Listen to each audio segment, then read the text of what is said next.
friends, a warm welcome. My name is Sankarshan Bandyopadhyay. I am HOD Physics in Vyas Academy. Right. So, आज हम लोग सबसे पहले बातचीत करेंगे फिजिक्स क्या है और वो फिजिक्स हम किस तरीके से पढ़ने वाले हैं। उसकी बातचीत के पहले मैं ब्रीफ में अपना इंट्रोडक्शन दे देता हूं। I am BTech in computer science from IIT Delhi. My rank was 102 in JEE Advanced, previously called IIT JEE, and I am West Bengal State Rank 1 in JEE Mains, previously called IIEEE. तो सबसे पहली बात हमें यह समझना पड़ेगा तो physics क्या है।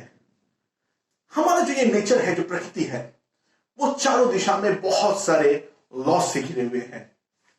उन लॉस के बारे में जानना, उन लॉस को समझना और उन लॉस को पूरी तरीके से ढो डालना जो है, वही हमारा फिजिक्स का काम है। तो हम लोग उस फिजिक्स को पढ़ेंगे कैसे, उस फिजिक्स को जो हमारा सब्जेक्ट है, उस सब्जेक्ट को हम किस तरीके से एक्सेल करेंगे, इन सब चीजों को लेकर ही मैं इस ब्रीफ इंट्रोडक्शन जो है वो आज देने वाला हूं। तो सबसे पहली बात, फिजिक्स की पढ़ाई किस तरीके से होने वाली है। देखिए, सबसे पहले जब हम कोई एक टॉपिक पढ़ना चालू करते हैं, हमें सबसे पहले उस टॉपिक को क्वालिटेटिवली समझना है, यानी उसके अंदर का जो कॉन्सेप्ट्स है, वो कॉन्सेप्ट्स को हमें पूरी तरीके से समझना पड़ेगा, अंडरस्टैंड करना पड़ेगा। उसमें हम कोई भी प्रकार के जरा सा भी कोई ढील नहीं छोड़ सकते हैं और उस पर कोई शक नहीं होनी चाहिए। It must be like a free flowing river, जहां पे हम सारे के सारे कॉन्सेप्ट के बारे में सबसे पहले समझेंगे और उन कॉन्सेप्ट को अपना स्ट्रेंथ बनाएंगे। राइट, ये एक पहलू है। लेकिन पूरे 2 साल 3 साल के दौरान हम केवल यही काम नहीं कर सकते हैं, क्योंकि एग्जाम में 2 प्रकार के क्वेश्चन आते हैं। एक तो कंसेप्चुअल क्वेश्चन आते हैं जो हम बहुत बढ़िया तरीके से सॉल्व कर पाएंगे, लेकिन साथ ही साथ हमें एक और बात समझनी पड़ेगी। एग्जाम में हमें एप्लीकेशंस के ऊपर भी ध्यान देना पड़ेगा। एप्लीकेशंस यानी न्यूमेरिकल्स, यानी क्वांटिटेटिव एनालिसिस। मैं फॉर्मूले वर्ड यूज नहीं करना चाहूंगा। बेसिकली फिजिक्स और मैथ्स को हम जब दोनों को इकट्ठा करेंगे, तब जो फिजिक्स के लॉज है, उनसे जो डिफरेंट प्रॉब्लम्स बनते हैं, उन प्रॉब्लम्स को जो सॉल्विंग टेक्निक है, वो है बेसिकली एप्लीकेशंस। हम जितना ज्यादा इस तरीके से मैथमेटिकली उन लॉज को, जो हमने कॉन्सेप्ट को पहले बिल्डअप किए थे, उस कॉन्सेप्ट को जैसे जैसे हम मैथ्स के लेयर के साथ और ज्यादा बिल्डअप करेंगे, तो हम एप्लीकेशन में अपने आप को उतना ज्यादा स्ट्रांग बना पाएंगे। थर्ड, वो एग्जाम पॉइंट ऑफ व्यू से देखिए, एग्जाम में हमें केवल क्वेश्चन सॉल्व नहीं करना है, हमें लिमिटेड टाइम के अंदर क्वेश्चन को सॉल्व करना है। तो हमें जब कोई भी एप्लीकेशन करते हैं, वो सारे एप्लीकेशंस जो है, वो मुद्दे की बात में देखा जाए तो हर चैप्टर में 8-10 बिल्डिंग ब्लॉक के ऊपर बेस्ड है।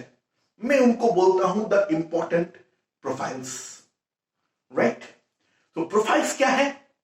जो वो पर्टिकुलर टाइप ऑफ प्रॉब्लम जो एग्जाम में बार बार पूछे जाते हैं, राइट, जिनको अलग अलग तरीके से घुमा फिरा के एग्जामिनर आपको पूछते हैं, जो बेसिक फंडामेंटल चीजों के ऊपर हमें ध्यान रखना पड़ता है, दैट इज बेसिकली प्रोफाइल्स। तो ये 3 स्टेप बाय स्टेप, अगर आपका कॉन्सेप्ट बिल्डअप नहीं है, आप एप्लीकेशन नहीं कर पाओगे। और अगर कॉन्सेप्ट और एप्लीकेशन दोनों स्ट्रांग नहीं है, तो हम कितना भी प्रोफाइलिंग कर ले, एग्जाम में एक्सेल नहीं कर पाओगे। इसके बाद नेक्स्ट आता है, जब ये 3 हो गए, तो एग्जाम में हमें सक्सेस कैसे मिलेंगे, क्योंकि आखिरकार जो हम पढ़ाई करते हैं, वो तो सक्सेस यानी सफलता के और पे ही हमारा दिशा होनी चाहिए।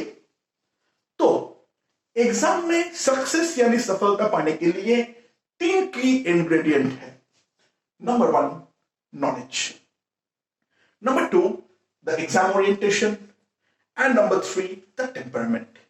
देखिए, नॉलेज यानी ज्ञान वो तो जरूरी है। बिना नॉलेज यानी ज्ञान के हम कभी भी कोई एग्जाम को पूरी तरीके से धो नहीं सकते हैं, ये बात तो निश्चित है। नॉलेज तो होनी चाहिए, तो ये तो हमारा मिनिमम बेसिक रिक्वायरमेंट है, यानी ये तो हमारा नेसेसरी कंडीशन है। लेकिन knowledge is not a sufficient condition. Sufficient condition मतलब बहुत सारे केस में ऐसे देखे जाते हैं जो नॉलेज होने के बावजूद एग्जाम में बच्चा परफॉर्म नहीं कर पा रहा है। उसका कारण क्या है? उसका कारण यह है जो हमारा एग्जाम ओरिएंटेशन होना चाहिए। यानी एग्जाम ओरिएंटेशन का मतलब मैं क्या बोलना चाह रहा हूं, जो हम प्रॉब्लम्स को किस तरीके से हैंडल करेंगे। प्रॉब्लम देख के हमें समझ में आना जाना चाहिए क्या ये प्रॉब्लम आसान है या ये प्रॉब्लम टफ है। ये प्रॉब्लम किस हम जो प्रोफाइलिंग किए थे उस प्रोफाइलिंग में से किस प्रोफाइल के साथ ये सबसे ज्यादा मिलता जुलता है। ये जो है ये आपका स्पॉट ऑफ सेकंड में दिमाग में चलना चाहिए। ये जो है वो है हमारा एग्जाम ओरिएंटेशन।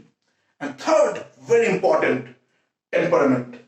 कुछ बच्चे ऐसे होते हैं जो नॉर्मल सर्कमस्टांसेस में क्वेश्चंस बहुत अच्छे सॉल्व करते हैं, नॉर्मल जो एग्जाम्स दिया जाते हैं उसमें भी अच्छा परफॉर्म करते हैं, लेकिन जब असली जेईई मेन और एडवांस होते हैं उसमें उनका जो परफॉर्मेंस है उतना नहीं आ पाते हैं। उसका कारण क्या है? उसका कारण होता है टेम्परमेंट।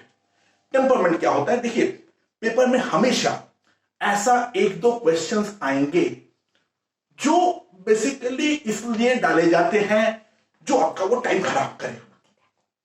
जो आपका टाइम अगर वो खराब करने में सफलता प्राप्त किया वो क्वेश्चन, तो वो क्वेश्चन का जो मेन जिंदगी का मकसद है वो पूरा हुआ।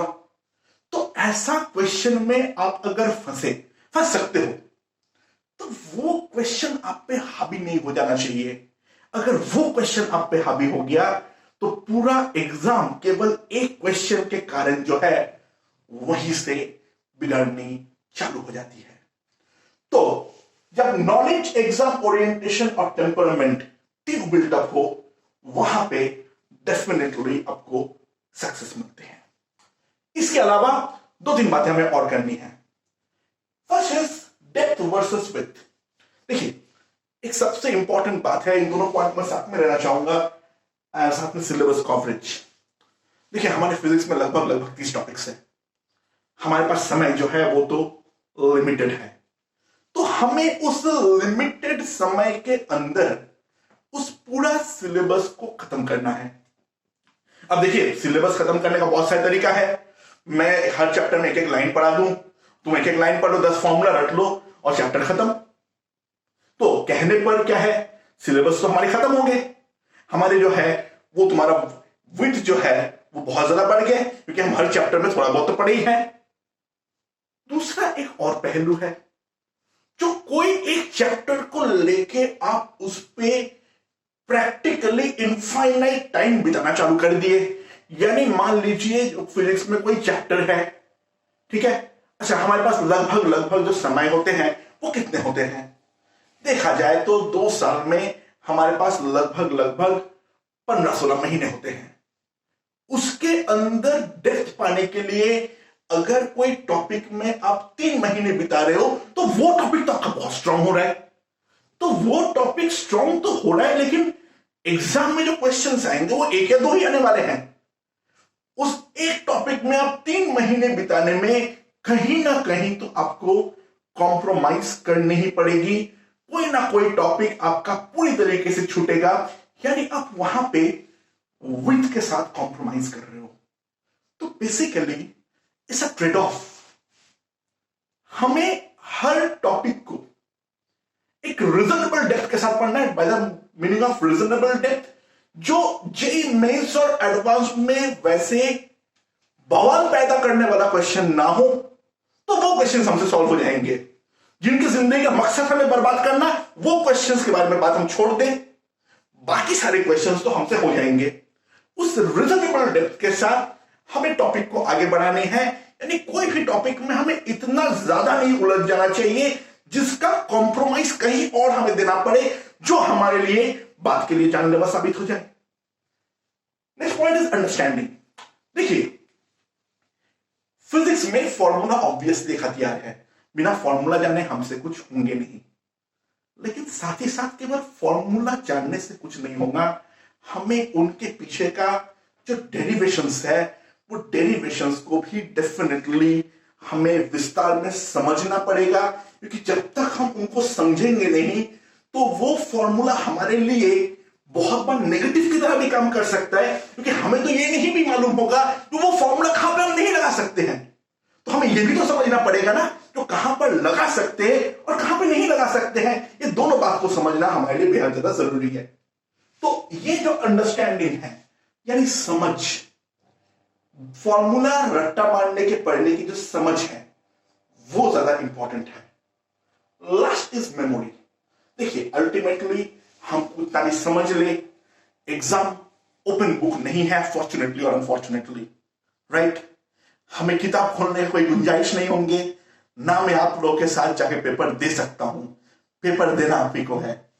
तो उस चैप्टर के जो फॉर्मूले हैं, जो प्रोफाइल्स ऑफ क्वेश्चन हैं, जो न्यूमेरिकल्स आप किए हो, वो सारे के सारे न्यूमेरिकल्स आपको या तो एक सरल लेवल पे रखना पड़ेगा। देखने पे ये काफी भारी भरकम सा लग रहा है, ये लग सकता है जो हमसे कैसे होगा।